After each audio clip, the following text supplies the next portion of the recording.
Si on cadre dès le début, en fait, tu freines tout le monde.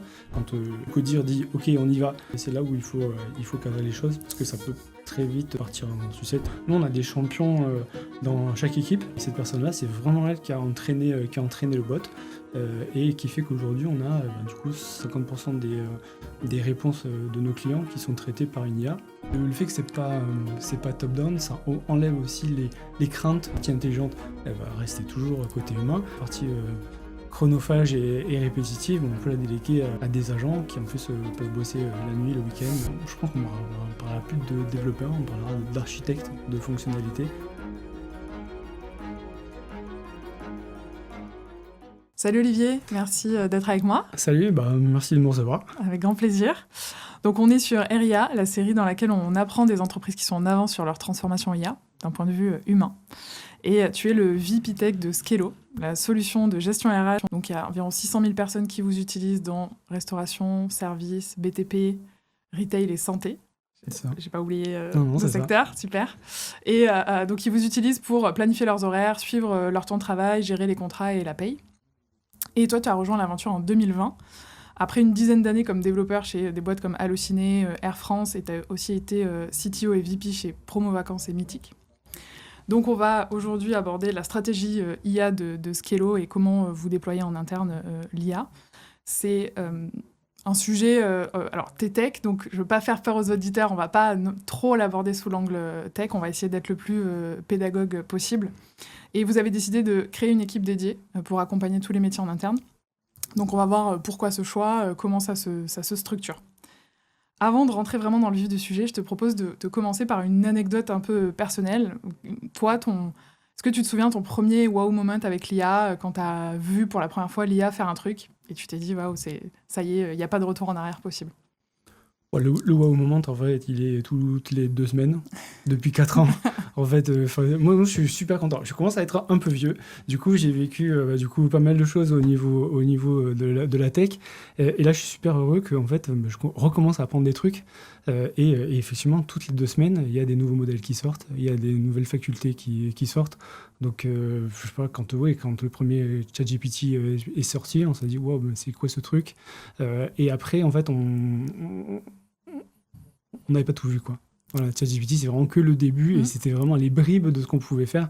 Et là, aujourd'hui, c'est juste incroyable. Et ce que ça nous permet de faire, ça décuple complètement les facultés des équipes, que ce soit tech ou même toutes les autres équipes.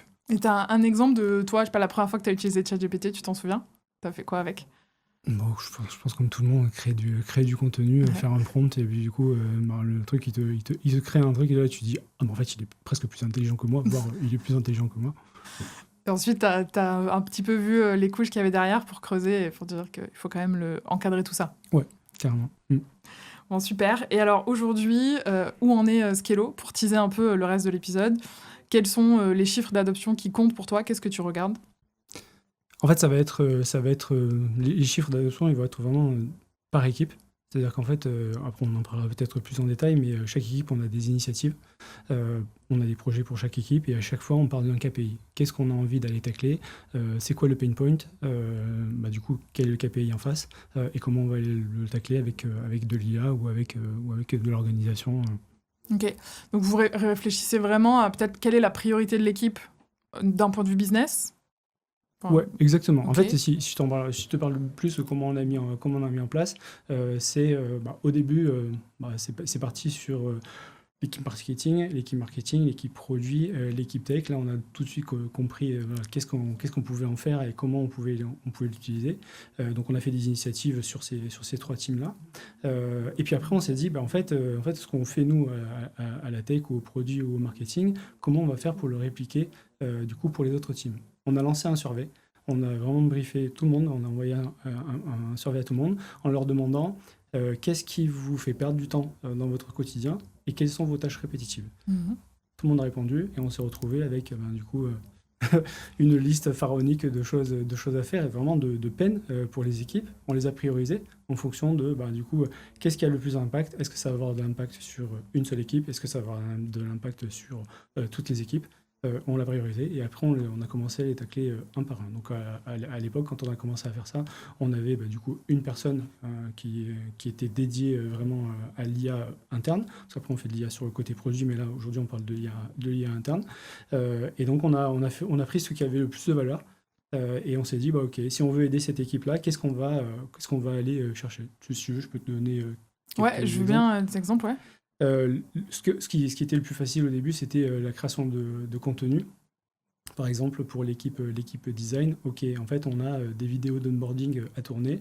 Précédemment, qu'est-ce qu'on faisait? On tournait, vu qu'on est dans plusieurs pays, on tournait la vidéo d'onboarding en français, et puis après en espagnol, et puis après en anglais, et puis après en italien, etc. Et ça nous prenait beaucoup de temps.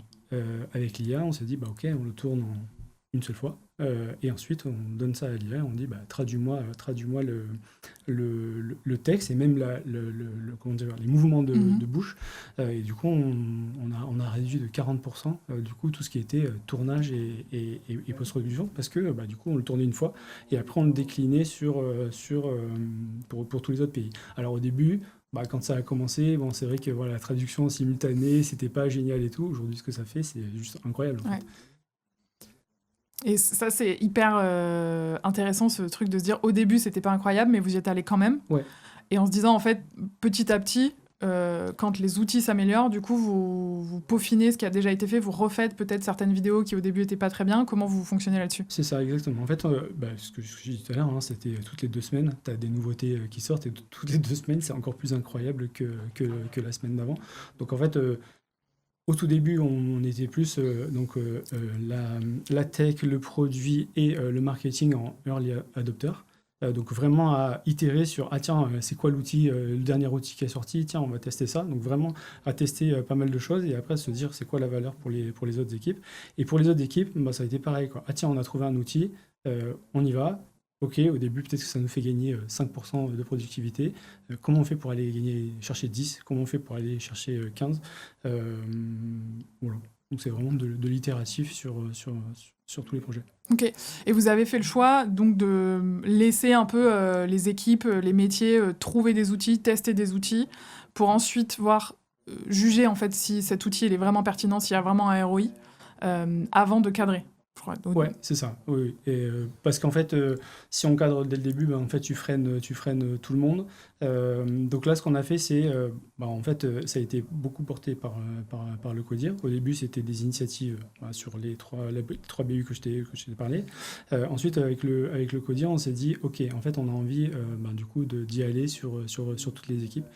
Du coup, ce qu'on a fait, c'est, on est allé chercher des champions dans chaque équipe. On les a formés. Du coup, aux outils qu'on avait à nos dispositions. Et après, du coup, on les a laissés un peu faire, de se dire, OK, est-ce que tu vas aller chercher un outil pour tacler tel ou tel sujet? Et ensuite, quand le CODIR dit, OK, on y va, que tu as des champions, que tu les as formés et que tout le monde y va, c'est là où il faut cadrer les choses, parce que ça peut très vite partir en sucette, ça peut très vite partir, tout le monde a envie de le faire, et du coup une fois que tu as lancé ton agent, ok, tu as envie de le lancer, de le déployer en production, ok, comment tu fais pour le déployer en production? En fait tu sais pas, du coup tu fais un peu n'importe quoi, et du coup tu peux te retrouver avec des choses qu'on n'a pas envie de voir, c'est-à-dire des failles de sécurité ou de la donnée qui part on ne sait où, et en fait nous on a quand même une plateforme RH. Alors même si tout ce qui est en interne, c'est pas les données de nos clients, les données de nos clients, vraiment c'est côté produit. Et là, pour le coup, il y a une couche de sécurité. D'abord, on sécurise et ensuite on fait les choses. Là, sur la productivité interne, ça a plus été, on laisse faire et après on va cadrer. Et donc après, on s'est mis, du coup, c'est des couches de se dire, ok, si on a envie de laisser quand même la main aux équipes, qu'est-ce qu'on leur propose pour qu'ils puissent déployer tel ou tel agent. Donc c'est là où on a commencé à construire notre plateforme d'intelligence interne, de se dire, ok, tu as des outils, si tu as envie de vraiment de déployer tel agent, du coup on te donne les moyens pour le faire. C'est pas à toi de te dire, ah mince, comment je fais pour que mon agent puisse être utilisé par toute la boîte. En fait, on donne le socle technique pour que ça puisse être facile, aussi bien facile que les solutions clés en main pour déployer tel ou tel agent qui sont sur le marché. Ok, donc quand même au début, je crois que tu m'avais dit quand on avait préparé l'épisode, vous aviez mis de toutes petites guidelines, c'est-à-dire des outils toujours les formules payantes payées par l'entreprise. Comme ça, vous avez quand même un minimum de cadre. C'est ça. En fait, on a vraiment rationalisé parce qu'en fait, du coup, par exemple, pour créer du contenu, tu as GPT, tu as Claude, tu as Gemini, tu en as plein. Et en fait, déjà, on paye des licences Gemini, par exemple, parce qu'en fait, on a la suite, Google, donc qui s'est intégré. Donc, en fait, on s'est dit, pour vraiment créer que du contenu texte ou image, du coup, ça va être Gemini. Et ensuite, pour tout le reste, tout ce qui est agentique, là aussi, en fait, on a testé plein de trucs et après, on s'est dit, en fait, cet outil-là, ça a l'air d'être le mieux. Donc, partons sur cet outil-là. Et donc, en fait, on a demandé à tous les collaborateurs d'utiliser la version entreprise qu'on paye nous et pas d'avoir des licences perso gratuites. Et c'est défendu. Donc, on a donné les outils, se dire, voilà, on préconise ces outils-là. Bien évidemment, c'est nous qui les payons. Et ensuite, on a aussi cadré, du coup, la donnée. Qu'est-ce qu'on a le droit de mettre dans tel ou tel outil, qu'est-ce qu'on n'a pas le droit de mettre. On a mis aussi des guidelines sur, en fait, si tu dois faire une analyse de documents, tu ne vas pas forcément partager tout ton drive, tu ne partages que ton document, donc donner le moins de choses possibles à l'IA. Donc voilà, on a mis des petites guidelines pour pas brider les gens, mais pour avoir quand même cette couche de sécurité qui est vraiment nécessaire. Ouais. Et comment concrètement vous avez transmis ça? Est-ce que c'est par exemple un document, une charte IA de l'entreprise qui a été envoyée par mail? Est-ce que c'est un meeting? Parce qu'on l'a pas dit, mais vous êtes 400 collaborateurs, donc ça fait quand même pas mal de monde. Comment ça redescend et qu'on s'assure que tous les collaborateurs sont au courant de ces guidelines? Interromps votre épisode un court instant pour vous parler de notre partenaire Dust. Pour maximiser l'adoption de l'IA dans votre entreprise, vous avez besoin de 3 critères essentiels. Un cadre sécurisé qui permet la gouvernance des données et le suivi de l'adoption. Un outil facile à prendre en main pour tous les profils, même les moins tech. Une plateforme collaborative où chaque initiative individuelle devient un actif pour toute l'équipe. Cette plateforme, c'est Dust. Elle vous permet de créer des agents en quelques minutes, sans coder, sur les meilleurs IA du marché, connectés à tous vos outils. Plus de 5000 entreprises leur font confiance, dont Alan, Doctolib, Pennylane, Payfit, Malte. On les remercie pour leur soutien sur cette série. Allez, retour à votre épisode. Alors on a fait une charte, effectivement, on a fait une charte IA que tous les collaborateurs doivent signer. Et après, si tu fais que ça, en fait, tu l'as pas fait parce qu'en fait, voilà, tout le monde l'a signé sans même la lire. Enfin, en tout cas, la majorité, je pense. Donc, en fait, on fait du rabâchage, c'est-à-dire qu'en fait, chaque fois qu'on a des monthly, et bien, du coup, on raconte l'histoire sur, OK, si vous avez envie d'utiliser de l'IA, si vous avez envie d'automatiser certaines choses, voilà les guidelines. Et en fait, on répète et on répète parce qu'en fait, on embauche aussi pas mal de gens. Donc, chaque mois, il y a des nouveaux et donc, il faut aussi leur répéter les choses. Donc voilà, c'est en monthly et après c'est aussi porté par les managers des équipes qui sont là pour faire en sorte que du coup on respecte les guidelines qu'on a mis et après on a une couche aussi IT avec des choses qu'on a bloquées sur les machines. Donc certaines intelligences artificielles chinoises par exemple, on les a bloquées parce qu'on pense que le niveau sécurité est pas nécessaire. Donc voilà, on a des recommandations, on a des blocages. Ok. Et donc justement, tu parlais de l'onboarding, ça m'amène à un sujet intéressant. Quand on avait préparé l'épisode, tu me disais que vous étiez aussi en réflexion sur la deuxième partie de ces guidelines, qui est notamment est-ce qu'on donne accès à tous les outils IA à tout le monde qui rejoint, à un profil junior, un profil senior? Alors j'imagine que vous n'avez pas toutes les réponses, mais ça m'intéresse un peu d'avoir ton regard là-dessus et quelle réflexion vous menez là-dessus. C'est plus sur c'est pas on va interdire ou pas interdire. C'est plus on va se dire, ok, en fait, pour les profils juniors, on va leur permettre de faire de l'IA, par exemple, pour faire de la recherche, pour remplacer Google, mais pas forcément, par exemple, si je prends l'équipe tech, pour développer toute une feature. Parce que, en fait, si tu donnes du coup une IA à un développeur junior et que tu leur dis, ok, code-moi ça, il va le coder, hein, mais après, par contre, quand il va relire le code qui a été généré, il n'est pas capable du coup de comprendre ce qui a été fait. Donc on y va petit à petit et c'est vraiment graduel. C'est de se dire, ok, en fait, t'as accès à de l'IA, mais que pour une partie de ton boulot. Et après, du coup, quand tu maîtriseras plus la plateforme, quand tu maîtriseras plus nos façons de coder, du coup, petit à petit, tu pourras rentrer et avoir un agent qui travaille pour toi. Et voilà. C'est intéressant ça, et ça questionne beaucoup, tu vois, justement, là, les juniors qui arrivent sur le marché du travail, comment on les acculture, parce que c'est important d'acquérir la compétence métier. Et en même temps, c'est un peu ce que je viens de te dire, c'est un peu bizarre parce qu'en fait, nous, nos processus de recrutement, ils intègrent vraiment le fait que du coup les personnes doivent être à l'aise avec l'IA. Donc on leur dit ok, qu'est-ce que vous faites avec l'IA? Et après quand ils arrivent, c'est ok, bon, d'accord, très bien, tu sais faire tout ça, mais on va quand même te former pour te dire comment on utilise bien l'IA, parce qu'on en parlera peut-être un peu après. Du coup, il faut vraiment travailler avec l'IA et savoir comment faire travailler l'IA, parce que sinon, c'est n'importe quoi. Très, très intéressant. Et donc, tout à l'heure, tu nous parlais de champions. Donc, globalement, au tout début, vous aviez une personne qui était dédiée. Vous avez fait ce sondage pour recenser un petit peu tous les cas d'usage. J'imagine que rapidement, vous avez dit, OK, une personne pour gérer les besoins de 400, ça va pas suffire. Donc, vous avez été chercher des champions. Ouais. Comment ça s'est passé, cette sélection? Enfin, est-ce que vous avez identifié des profils ou des profils ont émergé un peu naturellement? Ouais, c'est ça. En fait, c'est un mix des deux. Il y en a qui sont très intéressés par l'IA ou juste le fait d'aller chercher de la productivité et ils se posent plein de questions sur OK, ma tâche elle prend 1 heure, comment je fais pour qu'elle me prenne 5 minutes? Donc c'est vraiment un mix entre des gens qui en fait qui sont appétents à l'IA ou juste des gens qui ont envie d'aller chercher cette productivité. Et après, on a identifié, oui, aussi des champions qui sont naturellement qui utilisent les outils depuis que ça sort, depuis 4 ans. Ok. Et c'est pas forcément des profils techniques. J'imagine qu'il y en a. C'est pas forcément des profils techniques. Donc vraiment, nous, on a des champions dans chaque équipe. Par exemple, si on prend l'équipe Care, il y a une personne qui a monté, qui a travaillé sur notre assistant Fin, donc qui permet de répondre aux questions de nos utilisateurs. Et cette personne-là, c'est vraiment elle qui a entraîné le bot et qui fait qu'aujourd'hui, on a 50% des réponses de nos clients qui sont traitées par une IA. Et ce qui est encore plus top, c'est qu'il y a 97% de CSAT aussi. Ok, alors juste CSAT, si on peut expliquer pour les auditeurs. La satisfaction utilisateur. Quand on répond à une question, si c'est une IA ou si c'est un humain, à la fin on lui demande est-ce qu'on a bien répondu à votre requête.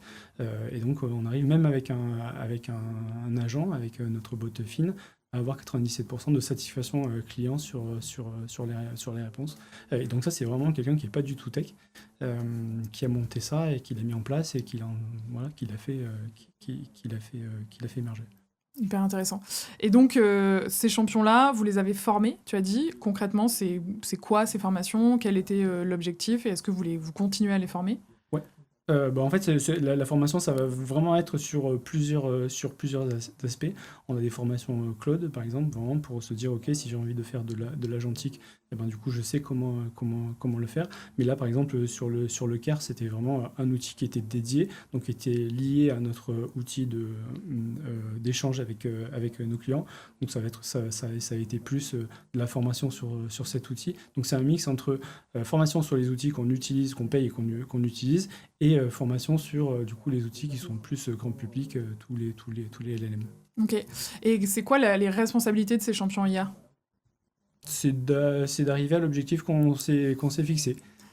Par exemple, si on prend le Care, son objectif, ça a été de gratter des pourcentages de réponses aux clients. Donc là, on est à 50%. L'objectif d'après, ça va être d'arriver à 75%. Du coup, elle doit se creuser la tête, cette personne-là, pour se dire, OK, là, je suis à 50, j'ai fait tout ce que je pouvais, comment je fais pour arriver à 55, à 60 et à 75?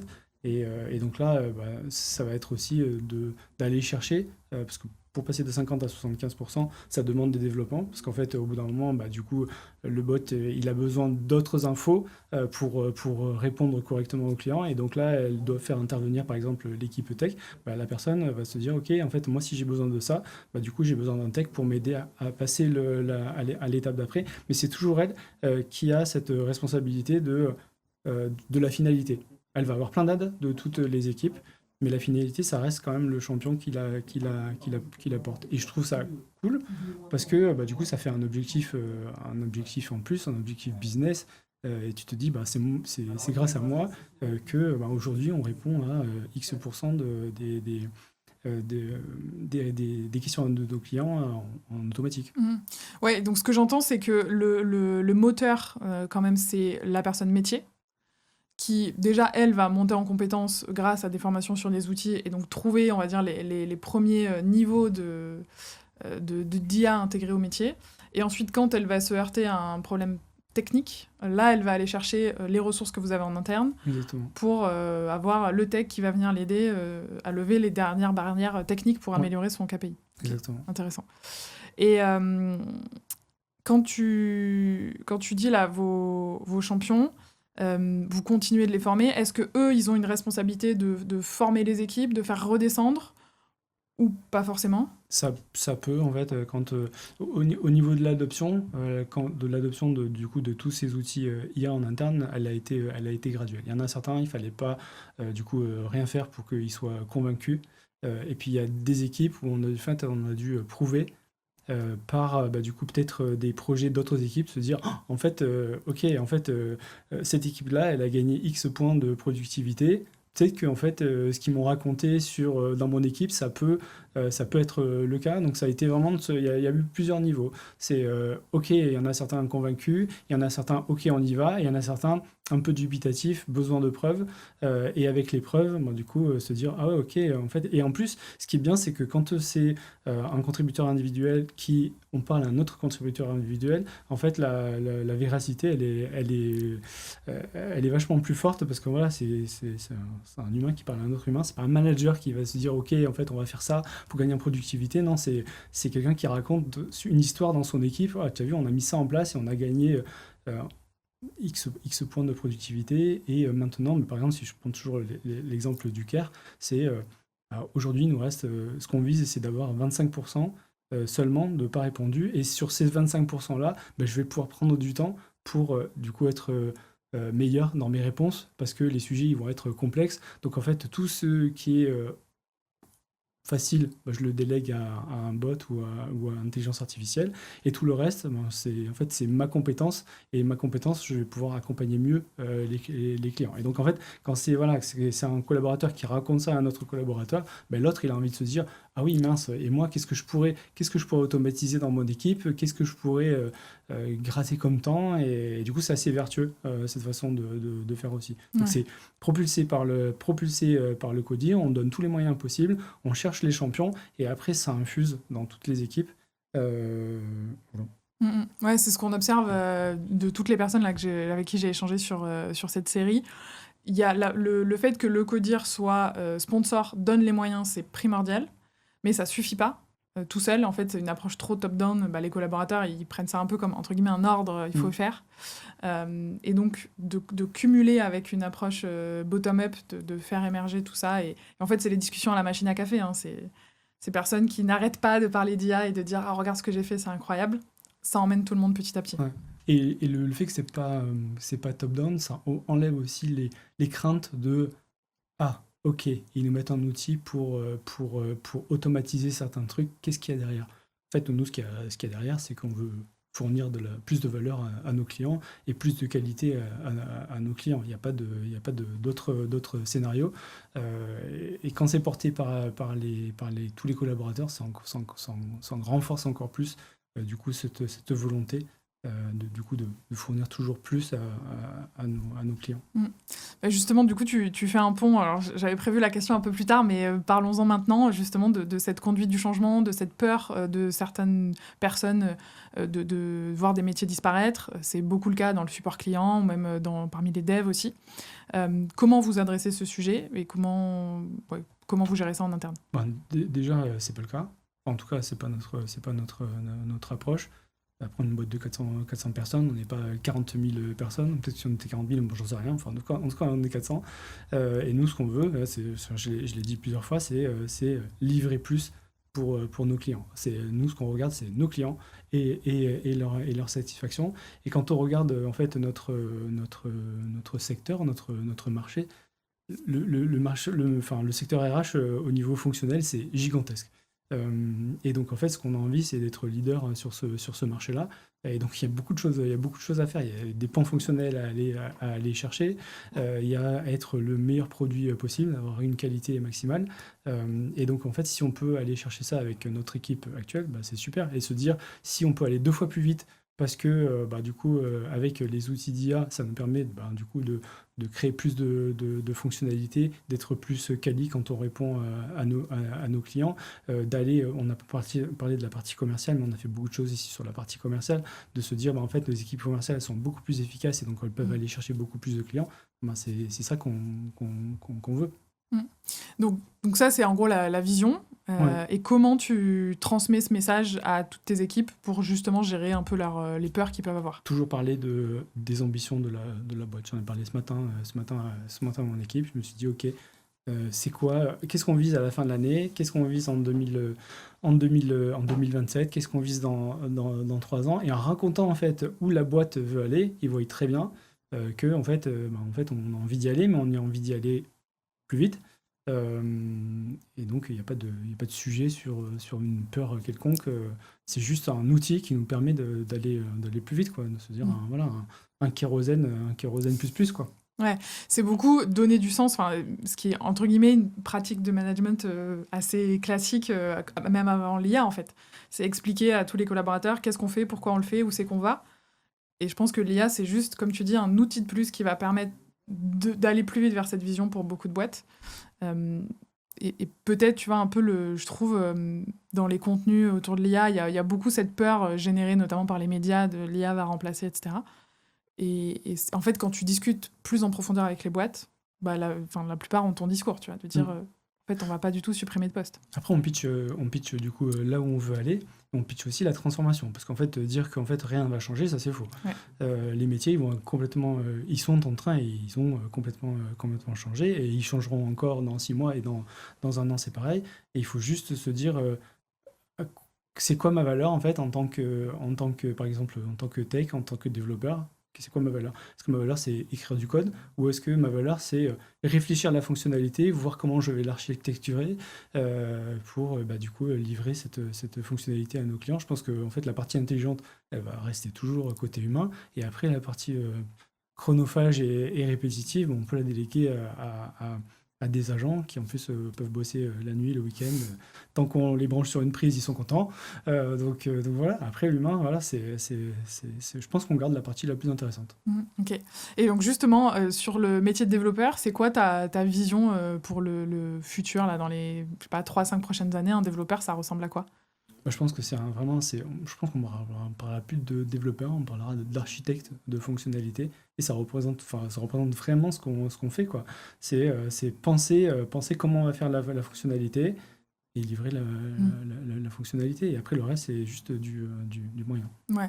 Je parlais ce matin avec le CTO et cofondateur de Moments Lab, qui a un poste tech aussi similaire au tien, et lui il me disait que en fait, les devs d'aujourd'hui vont être beaucoup plus end-to-end, c'est-à-dire beaucoup plus parler avec le client pour comprendre le besoin et ensuite traduire en fonctionnalité.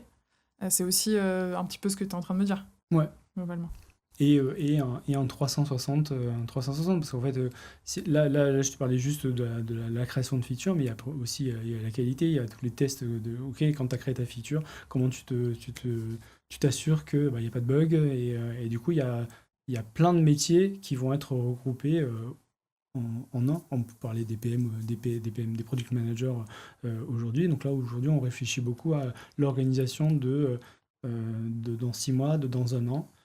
Est-ce que les teams, par exemple aujourd'hui, moi mes teams de développement, il y a 4 personnes, il y a 4 développeurs, un ingénieur manager, un PM. Les teams de demain, chaque développeur aura sa team d'agents avec lui, est-ce que 4 ça sera des teams classiques? Non, peut-être pas. Ça sera peut-être plus que 2 ou peut-être plus que une. Et du coup, on pourra se dire, en fait, 4 personnes, ils gèrent du coup 4 projets différents. Donc ouais, on réfléchit encore. On n'a pas encore toutes les clés parce que même si on a mis beaucoup de choses en place, notamment côté tech, en fait, on a des agents qui créent, qui codent pour nous, qui font de la review, qui corrigent des bugs, plein de trucs et tout. On n'a pas encore vraiment le recul nécessaire pour se dire, en fait, les teams, elles vont réduire de moitié. Enfin, on va découper les teams en 2, ou on va découper les teams en 4. Là, je pense que c'est dans les mois qui viennent qu'on aura cette certitude. En tout cas, elles vont être transformées, ça c'est sûr. Oui. Ça, je pense qu'en effet, tous les métiers vont être transformés. Et Et c'est ce qu'on se disait aussi en préparation. C'est là, aujourd'hui, vous avez une équipe IA dédiée. C'est des métiers qui n'existaient pas il y a 2-3 ans. Donc, en fait, vous avez créé des postes, vous avez fait évoluer certaines personnes en interne, vous avez recruté aussi, je crois, sur des postes spéciaux. Donc, globalement, cette équipe aujourd'hui dédiée à l'IA en interne, elle ressemble à quoi? C'est combien de personnes? Aujourd'hui, c'est quatre personnes. Et toutes les équipes de développement, par exemple, elles font de l'IA. Et cette équipe-là, elle est vraiment dédiée à être support des autres équipes, c'est-à-dire support d'une équipe produit qui va lancer, qui n'a jamais fait d'IA sur sa partie. Donc elles vont être là pour se dire, OK, si tu as envie d'utiliser LLM, ça marche comme ça, et on a mis ça en place.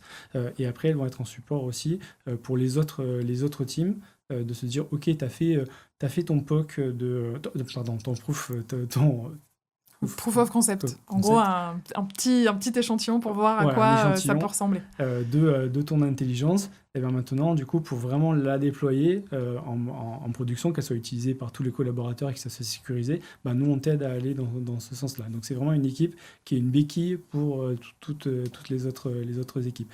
Elle ne peut pas tout faire parce qu'en fait, sinon, elle est bottleneck et... le goulot d'étranglement. Mais par contre, voilà, si elle est en support pour les autres équipes, du coup, les autres équipes, elles peuvent développer ce qu'elles ont envie, mettre en place l'intelligence qu'elles ont envie, de manière autonome, avec ce relais de cette équipe-là. Intéressant. Donc, c'est 4 personnes full-time pour une boîte de 400 personnes qui vient en relais des équipes métiers. Et donc, ça fonctionne vraiment. Exactement. Okay. Très intéressant. Et si maintenant on se penche un peu sur le ROI de l'IA, comment aujourd'hui, tu t'en as pas mal parlé au début, comment vous mesurez le ROI, si vous le mesurez? Donc c'est vraiment... c'est par équipe. Tout à l'heure, je t'ai parlé du coup de la partie plus design. Donc là, on a gagné 40% de notre temps en automatisant certaines choses de création vidéo, création d'images. Sur la partie care, on en a parlé. Sur la partie care, on a 50% des demandes qui sont du coup adressées et bientôt 75%. Mais du coup, par exemple, sur ces 50% de demandes adressées par une IA, derrière, vous convertissez ça en temps homme, par exemple, en vous disant, voilà, on a économisé X heures. Et ça représente, par exemple, X euros de coûts collaborateurs. Exactement, c'est ça. Donc là, c'est vraiment en termes de TP. Et du coup, les ETP sur l'équipe Care, ils vont se focuser sur les 25% qui restent et ils vont faire beaucoup plus de qualité. On a un autre exemple sur la partie onboarding. Chaque fois qu'on a un client qui signe Skello et qui nous rejoint, on a pas mal de choses à faire de manuel. Donc il y a une équipe qui est dédiée, de l'import d'employés, et ça c'est vraiment ultra chronophage parce que c'est tout fait, c'était précédemment tout fait la main. Aujourd'hui on a automatisé, et là on a 30% de ETP, j'aime pas ETP ce mot, en tout cas 30% de temps collaborateur gagné sur des tâches, vraiment c'est pas très intéressant de faire ça pour un humain. Je peux te donner d'autres exemples sur l'équipe commerciale, par exemple. L'équipe commerciale, vraiment, c'est un point ultra important et ultra où on a gagné pas mal de temps, notamment sur l'enrichissement des leads. Chaque fois que les commerciaux ils appellent pour avoir de nouveaux clients, ils ont des bases de données de leads. Précédemment, ces bases de données, elles n'étaient pas forcément qualies, donc ils perdaient beaucoup de temps. Par exemple, j'appelle une boulangerie. Ah mince, c'est pas une boulangerie, c'est une boucherie. OK, vous avez combien d'employés? Ah mince, vous avez 2 employés. Donc en fait, 2 employés, Skello, c'est pas forcément très adapté. Donc en fait, on a mis en place pas mal d'automatisation basée sur des outils. Alors ça, pour le coup, je peux pas trop les détailler. C'est secret défense. Mais en tout cas, on a enrichi nos leads. Et en fait, quand ils appellent une boulangerie, c'est vraiment une boulangerie. Ils savent le nombre d'employés, ils savent pas mal de choses sur la personne. Et du coup, quand ils appellent le prospect, c'est ultra quali. Et du coup, ils perdent pas de temps. Et donc là, on a gratté 45%. Donc c'est 45% de temps de commerciaux qui peuvent allouer à appeler des vrais clients et du coup à gagner des clients. Taux de conversion bien meilleur. Quand tu as des leads qualifiés, en général, ça marche mieux. Après, j'ai pas mal d'autres exemples sur les agents. On a déployé pas mal d'agents internes sur la connaissance, que ce soit sur la connaissance produit, que ce soit sur la connaissance RH, que ce soit sur la connaissance il y a toutes les équipes qui sont fait des bases de connaissances. Et là, on estime qu'on a économisé 150 heures de recherche, de temps de recherche, parce que des fois, quand tu fais une recherche, si tu as du Notion, à du Drive, enfin, il y a plein de sources d'informations différentes pour trouver l'information que tu veux, bah, ça peut être chronophage. Et du coup, avec ces petits agents qui sont connectés à notre outil d'échange qui s'appelle Slack, bah, du coup, ça te fait gagner énormément de temps. Et donc, ça, on estime à 150 heures. Ok. Donc des questions internes de collaborateurs. Oui, Et en fait, juste, il pose la question dans Slack et il y a il y a un un bot, agent qui il y lui a un répond, agent qui a qui été répond. chercher l'information sur vos différents outils. Exactement. Ouais. Ça, c'est génial. Ok. Voilà. Après, Et est-ce que vous suivez vraiment ça? Enfin, je sais pas, il y a un tableau de bord où tous les mois, vous regardez combien d'heures ont été économisées, etc. Ouais, Vous pilotez un peu ça comme ça? on est KPI, assez KPI driven chez Scale. On est vraiment, enfin, adore la data. Et donc, en fait, toutes les initiatives, elles sont suivies. Et en fait, on n'en a pas parlé tout à l'heure, mais on lance pas 20 milliards d'initiatives en même temps. Même avec l'équipe maintenant qui est dédiée, on préfère se dire on a un backlog d'initiatives, une liste d'initiatives, et après on les tacle une par une, et après on voit, ok, cette initiative, elle a été mise en place, on voit le ROI, on passe à la suivante, plutôt se dire on lance plein d'initiatives, et après au final on ne sait pas trop si elles ont été mises en place, pas mises en place. Donc là c'est séquentiel, et du coup après il y a les KPI qui sont dédiés, on les suit plus fortement au début pour se dire ok en fait le temps qu'on a investi sur cette automatisation il a vraiment un ROI, et après on regarde que le ROI se dégrade pas avec le temps. Ok. Et là, maintenant que vous en êtes déjà là, c'est quoi le prochain défi? Parce que je trouve que ce que tu nous partages, c'est déjà assez impressionnant, tu vois, le temps économisé. Donc, c'est quoi la prochaine marche pour Scalo? Je pense que c'est le scale, notamment sur la partie tech, où vraiment, moi, à la fin de l'année, je veux que toutes les équipes elles aient été transformées. Aujourd'hui, il y a une partie des équipes qui utilisent beaucoup de l'agentique. À la fin de l'année, je veux que toutes les équipes y soient. Ce qui va être important, c'est comment on fait pour que toutes les équipes y aillent, qu'on mesure le ROI, qu'on est sûr qu'on ne dégrade pas la qualité de ce qu'on propose. Et ça, c'est ultra important. Vraiment de la structuration, de se dire, autant dans chaque équipe, bah, du coup, c'est important, mais ça reste une équipe.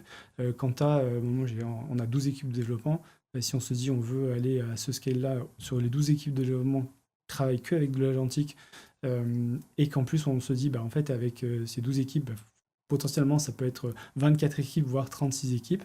Comment, à la fin, on ne se retrouve pas avec un grand n'importe quoi. Donc la structuration de l'IA, comment elle travaille, et comment on fait en sorte que ce qu'elle produit, c'est qualitatif, qu'on va pouvoir continuer à le maintenir. Parce qu'en fait, une fois que c'est fait, je veux dire, c'est plus un proof of concept, c'est une fois que c'est en production, surtout quand c'est pour les clients. Donc voilà, c'est ce scale-là et la structuration de toute l'utilisation de ces IA. Ça, je pense que c'est important. Le coût aussi, qui est important, parce que l'IA, c'est magique, mais c'est pas gratuit. Donc vraiment maîtriser le ROI. Là, je t'ai donné plein d'exemples, mais vraiment avoir sur tous les projets qu'on lance, il faut qu'on ait le ROI en face pour se dire, OK, si on dépense X euros sur de l'IA, eh bien, du coup, ça doit nous en rapporter plus. C'est important aussi. Ok. Et donc, c'est quoi le plan pour arriver à ça, à cette structuration et à faire en sorte que 100% des équipes utilisent l'agentique? On a vraiment de la structuration, c'est plus de l'organisation, de changer. En fait, on a des frameworks de comment les équipes gèrent des projets, comment les équipes déroulent les projets, comment les équipes livrent les projets. Là, on est en train de revoir en fait toutes ces façons de travailler là, en sachant que ce qui va être le plus important, ça va être la première partie, c'est-à-dire en fait la structuration, l'explication, de se dire ok, j'ai envie de créer cette feature-là, comment je vais faire pour la créer, vraiment bien expliquer cette partie-là, et ensuite laisser faire l'IA, et ensuite se rendre compte que ce qu'on a fait, c'est quali. Donc la partie qui avant pouvait être un peu moins importante, elle est beaucoup plus importante aujourd'hui. Donc vraiment la réflexion de qu'est-ce qu'on veut faire et comment on veut faire, beaucoup plus important. le run, le build, de se dire, OK, là, on crée la fonctionnalité ou là, on crée l'intelligence beaucoup plus rétrécie. Et ensuite, la dernière partie, il ne faut pas l'oublier, c'est, OK, ce qu'on a fait, est-ce que c'est qualitatif? Oui, OK. Voilà. Ok, donc t'as de quoi faire, tu vas pas t'ennuyer sur Non. les 12 prochains mois. Ok, écoute, on arrive à la fin de notre échange. Pour conclure, qu'est-ce que tu dirais à un CTO, VP Tech, un peu comme toi, là, qui est un peu sur ses premières phases de vouloir déployer l'IA à grande échelle? Par quoi il doit commencer et c'est quoi les 2-3 trucs auxquels il doit absolument faire attention? Alors, dans tous les cas, il faut essayer.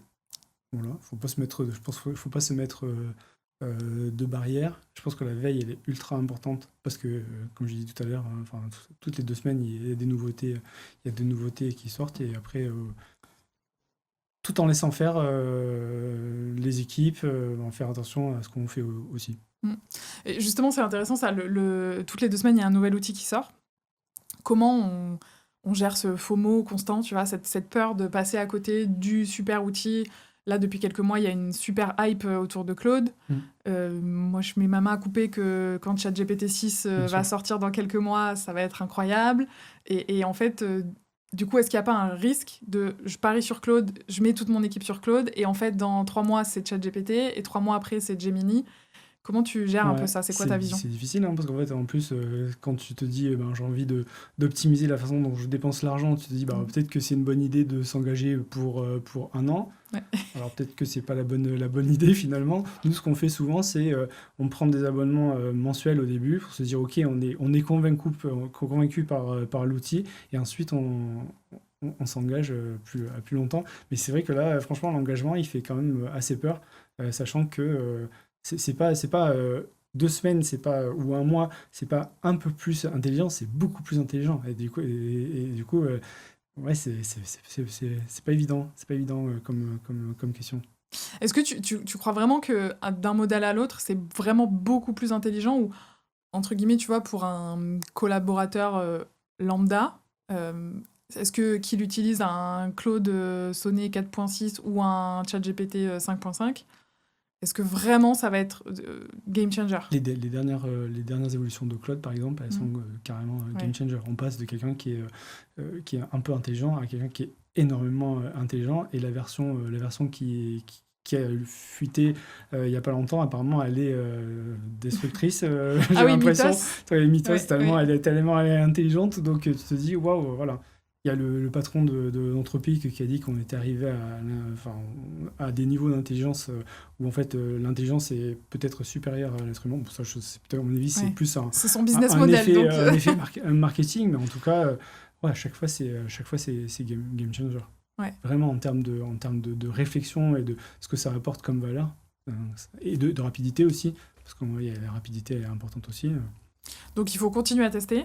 Ouais. Euh, Vraiment, et nous, on a la chance d'avoir du coup une équipe qui peut tester, changer de modèle, se dire, OK, si j'utilise tel modèle, bah, du coup, est-ce que c'est mieux? Est-ce que je gagne en productivité? Est-ce que c'est moins cher en termes de coûts d'exploitation?